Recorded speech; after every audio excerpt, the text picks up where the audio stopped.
The best man speech is that it should be like a lady's dress, short enough to catch the attention, but long enough to cover the essentials. So here goes. Hello everyone, my name is Kieran and I'm the best man. I'd like to thank you all for coming to Cam and Lili's wedding, which has been a real fairy tale wedding, even if that fairy tale was Beauty and the Beast. Lili looks indescribably beautiful, while Cam just looks indescribable. In all seriousness, Cam is one of a kind. He's unique. In fact, if I was forced to describe him, I'd have to borrow the words of Hunter S. Thompson, some kind of high-powered mutant, never even considered for mass production. Too weird to live, too rare to die. I've known Cam for about 10 years now. We were both working at the recently deceased Blockbuster video store in Petswood, where we bonded over a lack of interest in retail and a mutual hatred of the films of Adam Sandler. Since then we've had many adventures together, like the time we met David Mitchell while dressed as zombies, and the various times we've tried to build a human effigy in Cam's garden. I was even there the night that Cam met Lili. It was at a pub in Bromley, a town that's been described as the most romantic place on earth by nobody ever.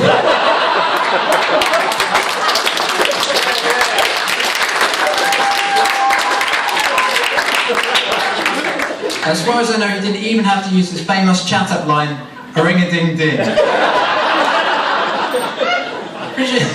Presumably relying instead on his powerful musk. He tells me that's what that smell is. Since then they've been as inseparable as anglerfish. I'll spare you the details of anglerfish mating, but it's deeply weird and strangely beautiful. Much like Cam and Lili's relationship. When Cam asked me to be his best man, it meant a lot to me. Not least because I knew for a fact that he hadn't chosen me for my organisational skills or public speaking abilities. I'm usually a man of very few words, most of them mumbled, and I'm really not used to giving speeches. Cam, on the other hand, is. He'll make impromptu speeches at the drop of a hat. My particular favourite was at a house party in Brighton, where Cam stood up on the sofa and yelled for everyone to be quiet because he had something very important to say. When he finally achieved silence in the room, he looked around with glazed eyes and announced, "Why is everybody staring at me?"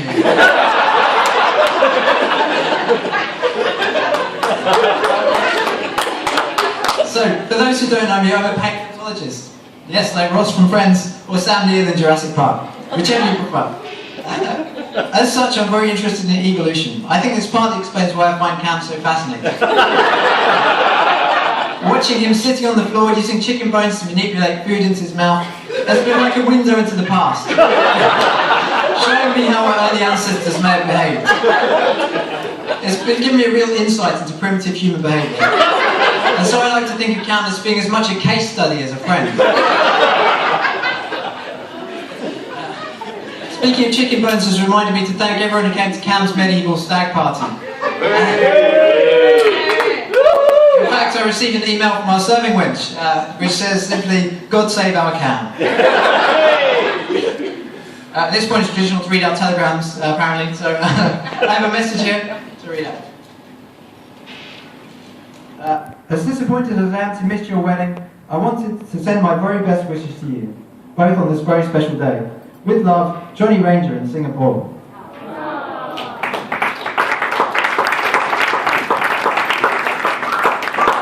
So at some point when I'm out with Cam and friends, there comes a point in the evening when Cam gets wasted and tells me that he loves me, and that I'm an awesome friend. The reason I mention this is that, not being much of a drinker myself and being the quiet and reserved sort, I don't usually have much to say to this. So to make up for it, I'll say it now in front of everyone. Cam, you're my best friend and I love you.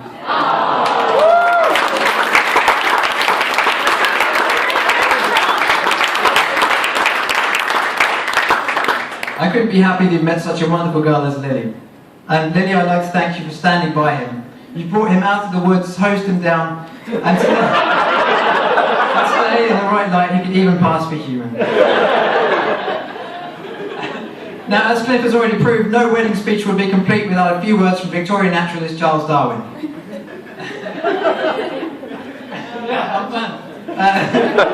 Who actually was so scientific that he actually made a pros and cons list on marriage when deciding whether or not to propose to Emma Wedgwood. In the end, the pros greatly outweighed the cons. They were happily married for his 43 remaining years, producing 10 children together. So here's Darwin on some of the pros of marriage. If one does not marry, one misses out on so much good, pure happiness. Female chit-chat is good for one's health. For a constant companion and friend in old age. Better than a dog, anyhow. And so now, ladies and gentlemen, if you could please rise to your feet and join me in saying, damn the man, save the empire, a toast to the happy couple. Happy Kieran and couple. Cam.